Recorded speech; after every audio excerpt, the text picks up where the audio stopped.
Les amis, bienvenue, j'espère que vous allez tous très bien, que tout le monde va très bien et très content de vous retrouver pour cette nouvelle vidéo pour parler un petit peu de NBA. On tente un truc différent aujourd'hui, c'est hier en gros je faisais cette vidéo récap du week-end où je vous parlais de cette rencontre, le Game 7 qui était cette nuit entre Miami et Boston, Game 7 finale de conférence Est, et je vous demandais si ça vous tentait, pourquoi pas d'en faire une analyse, parce que moi je regarde les playoffs, je suis à fond là-dedans en ce moment, et vous étiez plutôt chaud, donc voilà, on se lance, on tente un truc aujourd'hui, mais d'abord je vais faire un petit disclaimer qui me semble nécessaire, c'est que je suis pas du tout, comme vous en doutez, un expert de basket. J'adore la NBA, je regarde les playoffs chaque année et j'ai joué au basket quand j'étais ado, 5-6 ans en club. Donc voilà, je suis pas novice, même du tout. Mais par contre, j'ai aucune expertise analytique. Moi, je regarde les matchs comme un pur spectateur. Je prends beaucoup de plaisir devant, mais si je suis honnête, voilà, je vois peut-être 10% de ce que je vois quand je regarde un match de foot. Je suis beaucoup plus concentré, il y a plus de trucs, j'ai plus de repères, de contexte, etc. Donc voilà, je vais faire de mon mieux, mais c'est très cool si vous êtes le plus indulgent possible, le plus magnanime. C'est une petite sortie en dehors de ma zone de confort. C'est censé être une bonne chose et aussi, franchement, je suis content de partager, entre guillemets, cette passion parce que les playoffs, là, ça me fait vraiment vibrer en ce moment. Donc ouais, je suis content d'en parler un petit peu. Pour réduire au maximum le nombre de bêtises que je vais raconter, j'ai simplifié en une question. C'est un peu le format de cette analyse. Pourquoi Miami a gagné ce match? Tout simple. Et je l'ai décliné en 5 thèmes, les 5 clés du match pour moi, hein, avec ma vision. Et c'est les 5 choses dont on va parler aujourd'hui. La première, je pense que ce serait se tromper de ne pas le citer tout de suite. Ça doit être forcément le premier truc qu'on dit, la cheville de Jason Tatum. Parce que ouais, sur la toute première possession du match, il se tord la cheville gauche en retombant. Aïe, ça fait mal ça. Et même s'il a joué quasiment toute la partie derrière, 41 minutes sur 48 possibles, il a été très gêné. On l'a vu systématiquement en train de boiter, en train de grimacer. Et le bilan, l'impact sur sa performance, il a été substantiel. Comme ici par exemple, où il se fait pickpocketer par Ehud Smith, qui a eu quelques bonnes minutes d'ailleurs. Le 8 a marqué des points importants en transition. Mais voilà, je pense que ce type d'action, ça arrive pas en Game 7 à un Tatum qui n'est pas lourdement blessé. Même sur des tirs simples, sans opposition, des trucs qui rentrent quasiment tout le temps pour lui, on l'a vu. Sur les ralentis, là, avant de tirer quelques lancers francs, on a vu à quel point il était gêné. Il a réussi des drives, hein, il a réussi quelques drives quand même, mais sur chaque action, c'était très visible à quel point c'était dur pour lui. Et défensivement, c'était le cas aussi. Du coup, Miami a été vraiment sans pitié. Ils ont souvent cherché à attaquer Jason Tatum, comme c'est le cas ici, avec un switch d'écran. Kyle Lowry qui vient poser un bloc pour que Butler soit isolé face à Tatum. Ou alors en jouant strictement, simplement l'isolation, comme ici, voilà, on met 4 gars du même côté, Butler contre Tatum à nouveau, et même si ça va pas au bout, l'idée était claire. Et pourquoi pas, si t'attaques son côté gauche, comme ici, sa cheville gauche, bah il y avait un boulevard, à chaque fois le pauvre peut rien faire, il est tellement gêné sur ses appuis, et voilà, peut-être qu'en vrai on peut quasiment arrêter la vidéo, arrêter l'analyse ici, tu joues un Game 7 sans ton alpha, sans ton meilleur joueur, sans ton MVP, qui en plus est un excellent joueur de Game 7, jusque là il en avait disputé 6 en carrière, 28,8 points en moyenne sur ces 6 Game 7, c'est un des meilleurs bilans de l'histoire. Bah, Tatum il sortait d'un Game 7 contre Philly où il avait planté 51 points, c'était il y a 14 jours, il y a 2 semaines à peine, donc le Celtic comptait vraiment sur son sens des grands rendez-vous, et malheureusement pour lui, le bilan à la fin c'est 14 petits points seulement, 13 petits tirs tentés, un seul 3 points rentrés, et non seulement un match de basket sans ton meilleur joueur, avec ton meilleur joueur sur une patte, disons, ce sera toujours très compliqué, mais en plus ça affecte toute la dynamique de l'équipe, tout l'équilibre de l'équipe. Avec un Tatum beaucoup moins dangereux, bah pour Miami c'est plus facile de mettre 2 gars par exemple sur Jaylen Brown, de défendre Jaylen Brown, et lui il a vécu une soirée extrêmement compliquée, 8 turnovers, catastrophique, réduit à 1 sur 9 à 3 points. Sur le papier, Jaylen Brown, c'est censé être le deuxième meilleur joueur de Boston. On l'a quasiment pas vu. Ou alors si, quand on l'a vu, malheureusement, c'était pour des choses comme ça. Face à Kyle Lowry, par exemple, il y a un vrai bon coup à jouer. Il reste 2 minutes 28 dans le troisième quart. Boston n'est derrière que de 7 points dans le bonus en plus. Il peut revenir à moins 5, commencer à enflammer le Garden. Et sauf que derrière, il va faire ça. Et ça, pour moi, par-dessus Kyle Lowry, c'est un gros raté. Pareil, la faute offensive quelques secondes plus tard, alors que Boston a vraiment besoin de tirer sur chaque possession à ce stade du match. C'était très compliqué pour Jaylen Brown, et malgré les efforts de Derrick White, qui a été, je trouve, très protagoniste, très engagé, plein de bons drives, il a maintenu Boston en vie pendant un bon moment, il a porté cette charge mentale, c'est un super joueur, très intelligent, mais voilà, c'était pas assez. Je pense qu'avec ton numéro 1 sur une patte et ton numéro 2 qui fait une performance très difficile, ça allait toujours être extrêmement compliqué pour Boston. Ça pour moi, premier élément, première clé du match. La deuxième, la bataille des 3 points, et plus spécifiquement Miami qui remporte la bataille des 3 points nettement, alors que c'est censé être une des forces de Boston. Boston cette saison, si on regarde la saison régulière, avant les playoffs, les 82 matchs, c'est la 6e équipe de NBA sur 30, avec le meilleur pourcentage à 3 points. Donc c'est une de leurs vraies forces. Miami, c'est la 4e pire. Ils sont 27e sur 30 de ce même classement sur la saison régulière. Bah ouais, mais sauf que cette nuit, ça s'est pas du tout vu. Comme depuis quelques matchs en playoff, faut dire. Ça s'est pas vu du tout. Miami a explosé Boston à 3 points.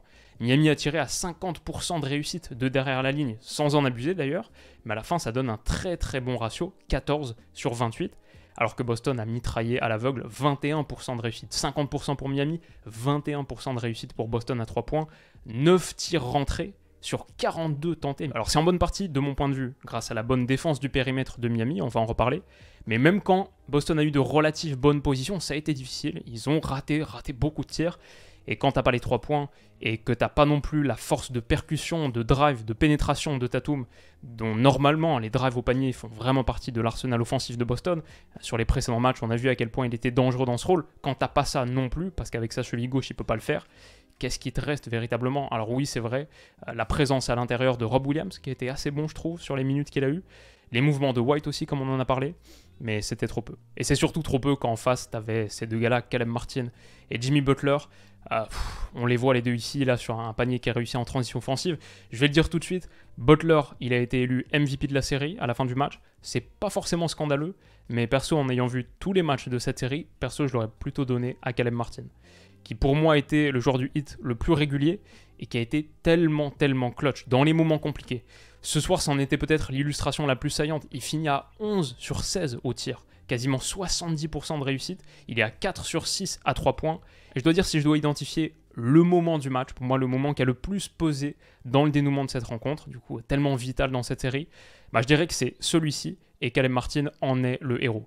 Il reste 34,8 secondes à la fin du 3e quart-temps. Miami mène de 7 points, 6 secondes sur la shot clock. Il reste pas beaucoup de temps pour tirer. C'est la dernière possession pleine du quart pour Miami. Boston est revenu au contact, menace, et là, boum, Martin plante un 3 qui fait repasser Miami à plus 10. Regardez sa réaction derrière, qui dit tout. C'est un énorme tir.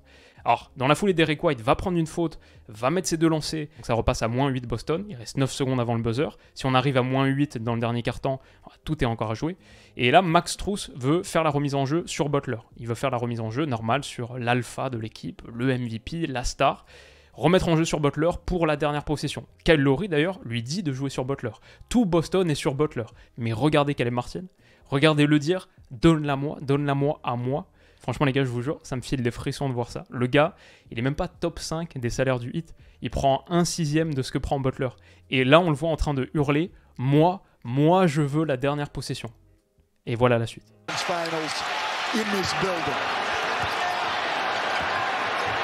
Martin drives right at Tatum.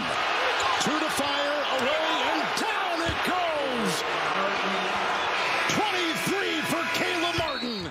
Alors oui, c'est vrai, il y avait peut-être une petite reprise de dribble ici, un moment un peu funky, un peu litigieux ici, et c'est vrai, comme on l'a dit, c'est plus facile de rentrer face à Tatum sur une jambe, mais quand même, Caleb Martin, cette nuit, c'était vraiment quelque chose. Il a été très costaud. Le bilan statistique pour lui, c'est 26 points, 10 rebonds, dont 3 offensifs. Personne d'autre à Miami en avait plus d'un offensif, lui en a 3, un seul turnover. C'est pas pour rien qu'à la fin TNT l'associe à Butler sur la statline. Normalement on met toujours Butler avec Adebayo, c'est eux le top 2, les deux stars de Miami. Là c'est Butler, Caleb. Aussi parce que Butler a fait un très gros match, il faut le dire, hein. Bien meilleur que le dernier, qui était statistiquement correct, mais pour ceux qui ont vu le match, vous savez, très pénible. Là, il a épuré ses attaques, il a enlevé beaucoup des shot fakes, qui sont un peu la signature de Butler, ces feintes de tir là pour faire sauter le défenseur et ensuite mettre par-dessus. Là, il y allait très directement, très franchement, sans hésitation. Il a marqué des 3 points aussi vraiment critiques, vraiment tueurs. Très décisif et clutch en fin de quart-temps. Quasiment sur toutes les fins de quart-temps, il y avait un tir important de Butler, là où tu peux vraiment mettre un coup derrière la tête de ton adversaire. Comme ici par exemple, 1:40 à jouer dans le deuxième quart, il va aller planter un 3.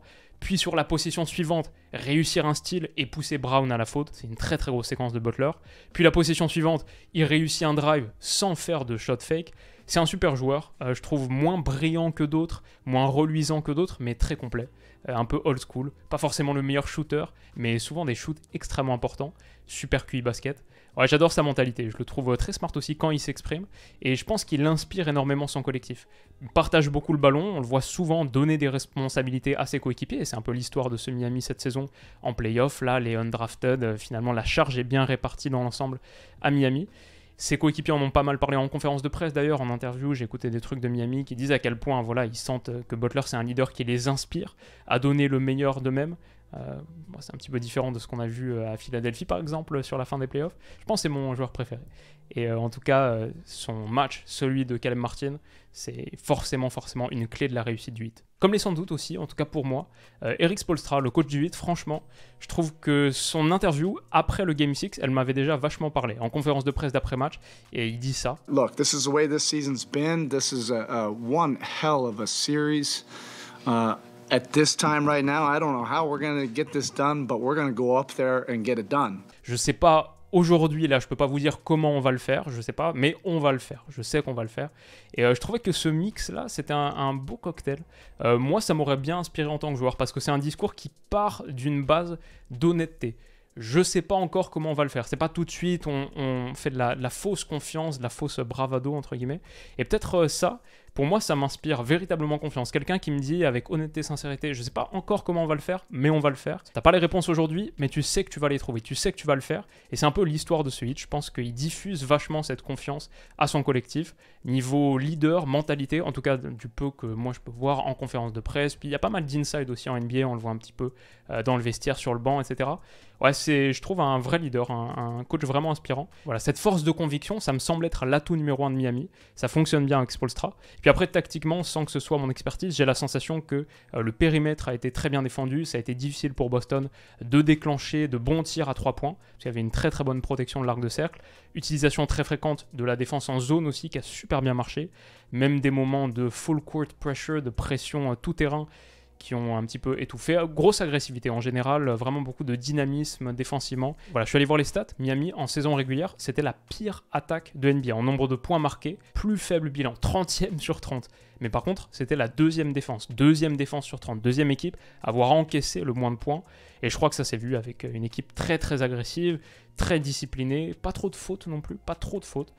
Puis en possession, j'ai trouvé de la variété aussi, si on doit parler un petit peu de micro-tactique. Des petits trucs, par exemple, Duncan Robinson, qui est plus qu'un sniper, plus que ce gars à 3 points, même je trouvais, on l'avait vu un peu sur le match précédent, bah c'est aussi un bon cutter, et là, Horford sort très très haut sur lui, pour surtout contenir la menace à 3 points. Ok, bah c'est pas grave, du coup, il va cutter à l'intérieur, super bonne passe de Kyle Lowry, et aller chercher un lay-up sans opposition pour 2. Donc au-delà de cette défense, j'ai trouvé que même offensivement, Miami avait un peu plus de variété, un petit peu plus d'options dans le jeu, alors qu'ils ont beaucoup moins de talent individuel pourtant que Boston, et ça je pense dans n'importe quel sport. Si j'applique les mêmes choses en foot qu'en basket, bah, ça c'est quand même à mettre au crédit du coach, qui je dirais m'a beaucoup plus impressionné que Joe Mazzulla, que je connais pas bien, franchement pas bien du tout, mais en tout cas de ce que j'ai vu, son interaction avec la presse, je l'ai trouvé très sec, un peu sur la défensive. Après c'est aussi les conditions des matchs, etc. Mais voire parfois un peu mal poli, ce qui est, je trouve, bizarre dans les interactions sport américain, où c'est un petit peu plus lycée, un peu chaleureux en général. Donc lycée c'est pas le bon terme, plus chaleureux. Donc ouais, je sais pas, il m'a pas fait une grande impression. Peut-être c'est un bon coach dans l'absolu, je le connais très mal. Mais dans ce match-up, Spoelstra contre Mazzulla, c'est facile à dire parce que Spoelstra a gagné, mais ouais, j'ai trouvé que Miami était une équipe bien mieux coachée dans l'ensemble. Je pense que Boston avait plus de talent individuel, mais que Miami, grâce à ce gars-là, avait beaucoup plus d'identité, de force psychologique. À finalement gagner ce match 7 là à l'extérieur, après en avoir perdu 3 de suite, bah, c'était un match qui, quoi qu'il arrive, était historique, et je trouve Miami s'est mieux accommodé du poids de cette histoire. Leur rôle d'underdog, là, nous contre les autres, c'est un costume qui détaille très bien, je pense, Miami. Et du coup, je pense, je sais pas ce qu'elle vaut cette analyse, mais je pense qu'il y a un peu de crédit à donner à Erik Spoelstra pour ça. Et enfin, ce 5e point, la 5e clé, après on a fini. Mia Momentum, qu'est-ce que je veux dire par là? La gestion du momentum, qu'on sait est tellement important en basket, en NBA. La gestion du momentum, cette dynamique de match un peu, par Miami. La menace du TD Garden, on le voit ici parfois sur leurs pieds, etc. Début de match, deuxième quart-temps. La menace de cette arène, pour moi, elle planait constamment au-dessus du match. Mais Miami a systématiquement eu, que ce soit un 3 points ou un stop défensif, pour briser le momentum, pour briser cette construction de momentum, de folie qui était en train de se faire du côté de Boston. Exemple ici, la reine commence vraiment à s'enflammer. Boston vient de marquer 6 points d'affilée. Du coup, possession longue pour Miami, parce que bonne défense de Boston, ils ne trouvent pas vraiment l'espace. Plus que 4 secondes sur la shot clock, boum, Gabe Vincent, un énorme 3 points. Pareil là, fin du 3e quart. Boston, en quelques minutes, est passé de -16 à -10, et pas loin de récupérer cette possession ici. Et donc pouvoir aller attaquer pour enflammer la fin de match, boum, énorme 3 de Max Strus qui glace l'arène pour repasser à plus 13.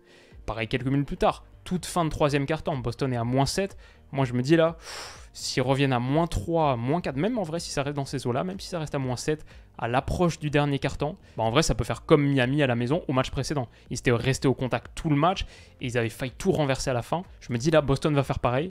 Ouais, mais en fait non, parce que Butler plante un pur step back 3 et celui-là il fait très très mal.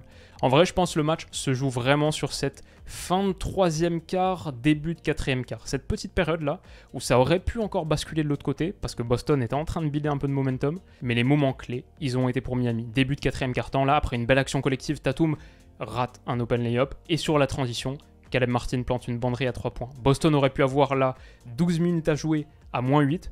Eh ben non, ils ont 12 minutes à jouer à moins 13. Et derrière, ils reviendront pas parce que Miami a jamais laissé le Garden prendre feu. Ils ont su gérer ce momentum. En tout cas, c'est ce que j'ai trouvé.